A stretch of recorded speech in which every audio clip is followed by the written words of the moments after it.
Hola, buenas tardes. ¿Alguna vez has oído eso de que en Italia, hasta después de la Segunda Guerra Mundial, casi no se hablaba italiano?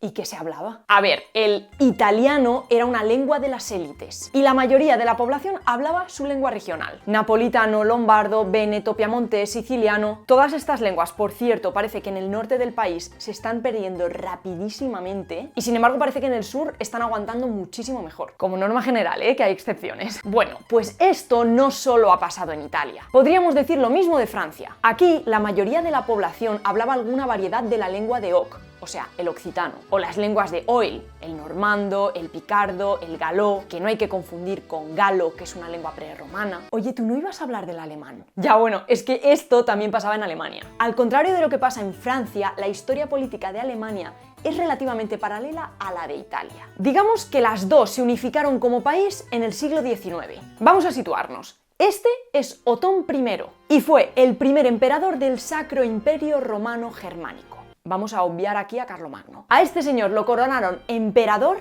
en el año 962. Y desde entonces y hasta las guerras napoleónicas, lo que ahora es Alemania era un pifostio de la leche. Había muchísimos estados casi independientes que reconocían la autoridad del emperador. Pero el emperador tenía que darse de leches con todo el mundo para que le hicieran caso. Además, las fronteras del imperio cambiaban constantemente. Y algunos estados formaban parte del imperio unos años, luego otros no, luego volvían. Y luego además, durante toda la Edad Media, el Papa y el emperador estuvieron troleándose bastante. ¿Os acordáis de Jumanji? Pues la política de esta zona era igual. Y también en el aspecto lingüístico. Para resumirlo mucho, en cada uno de esos estados que conformaba el Sacro Imperio se hablaba una lengua diferente. Vamos a dejarlo así. Pero claro, el imperio... Uy, este no. Este.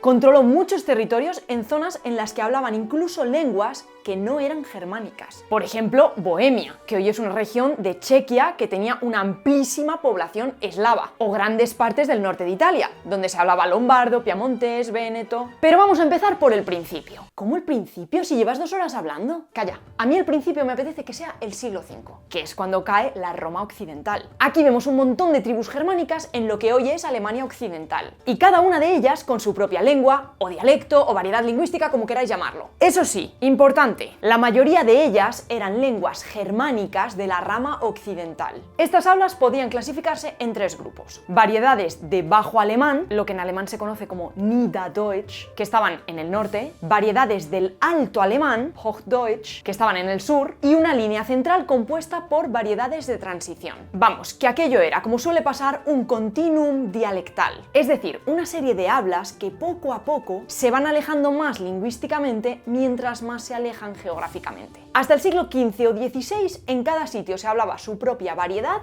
y nada más. Si el príncipe de Franconia, en el centro de Alemania, quería ir a hablar con el de Sajonia, pues tendrían que entenderse hablando con mucha calma y poniendo mucho esfuerzo, o hablando la lengua del otro, o llevando a alguien que les tradujera, o directamente hablando en latín. Pero claro, entre los siglos XIV y XVI, la lengua de la Cancillería deja de ser el latín para ser la lengua del pueblo. Pero claro, ¿cuál? Si hay tropecientas. Aquí es donde empieza el proceso de estandarización del alemán actual. En vez de coger la lengua de un sitio, en una variedad particular de una zona y de una clase social concreta, esto es lo que se ha hecho, por ejemplo, con la variedad estándar del español, aunque es verdad que la historia de las 2 lenguas es muy diferente. El caso es que en lo que ahora es Alemania se fue creando poco a poco una forma escrita de compromiso para que todo el mundo la pudiera entender. Y bueno, por todo el mundo nos referimos a las élites, porque evidentemente esta forma escrita no se basó en cómo hablaban los campesinos, los carniceros o los pescaderos. No, se basó en las diferentes formas de hablar consideradas cultas y de las élites de los diferentes estados que componían el imperio. Y como suele pasar con el estándar, con el tiempo se fueron quitando regionalismos y se fue haciendo lo más neutral posible. Que no neutro, vamos a dejar ya de decir neutro porque el neutro no existe. Pero,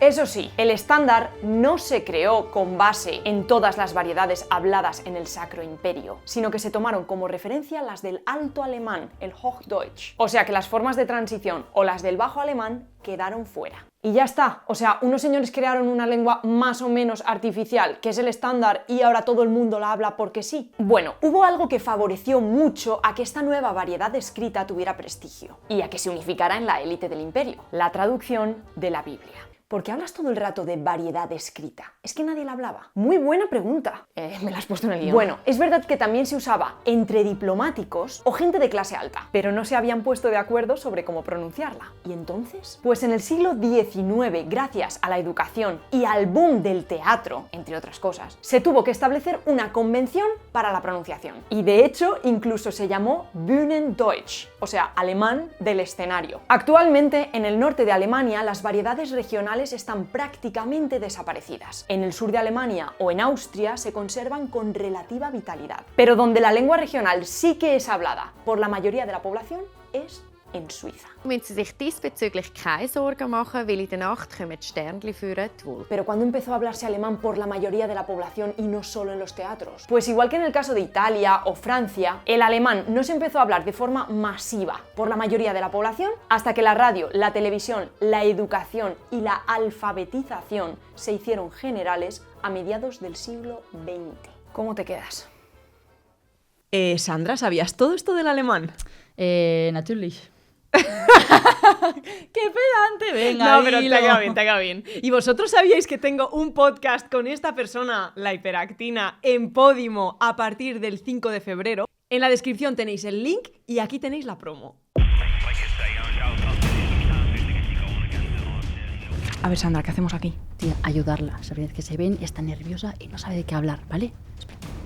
Vale, confirmamos posiciones. El pájaro está en el nido. ¿Sabes que la palabra nido viene de la... En serio. Ah, pues tienen buena pinta. Joder, han puesto cilantro. A mí me da asco esto, o sea, yo no paso. ¿Cómo a la gente le gusta? Si sabe lejía. Rápido, busca un dato interesante. Espera, aquí está. Dile que es por culpa de la genética. Es por la genética.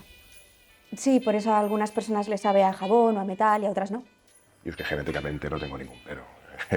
No voy casi al gimnasio, te lo juro que voy a ser... Mira qué bracitos, quiero decirte, o sea, no sé. ¿En serio para un tío así se esfuerza tanto? Bueno, a ver, dile esto. Los músculos son como ratoncitos. Tía, ¿qué dices? Pero mira, ¿ves? Son como ratoncitos, los músculos. Etimológicamente significa eso. Mus es ratón y culus es pequeño. Vale, aborta misión. O sea, le has dicho eso y su cuerpo no ha metido ninguna respuesta biológica que nos interese. Tía, ¿qué dices? Elena, que no se ha reído. Que no se ha reído. ¿Sabes qué risa? Viene del latín. Mañana trabajo, mañana trabajo. Me pagas tú esto, al final, unos tacos, que nos veremos seguro. Yo que sé, un laboratorio, o una biblioteca. Y encima paga ella. Sí. Hemos hecho lo que hemos podido. Sobre todo yo. La cuenta, por favor. Oye, eso de los ratones, ¿de dónde lo has sacado? ¿Es verdad? Lo escuché en un podcast. ¿Ah, sí? Oye, ¿te tomas esta conmigo mientras recojo y me cuentas más cosas? Vale. Tía, van a hacer lo que Emilia Pardo Bazán le pedía a Benito Pérez Galdós. ¿El qué? Que se van a comer el coño. Tú de Ciencias y Yo de Letras es un podcast de La Hiperactina y Linguriosa. Se estrena el 5 de febrero en exclusiva en Podimo. El podcast no garantiza que vayas a pillar cacho. En caso de duda, consulte a su biomédica o lingüista. Harry Potter, Jurassic Park. ¿Quién inventó la ñ o por qué se dice vos? Es más correcto castellano o español, porque es el agua fría o quién es vuestra merced. Aunque al final todo se puede explicar gracias a un rey. ¡Que no!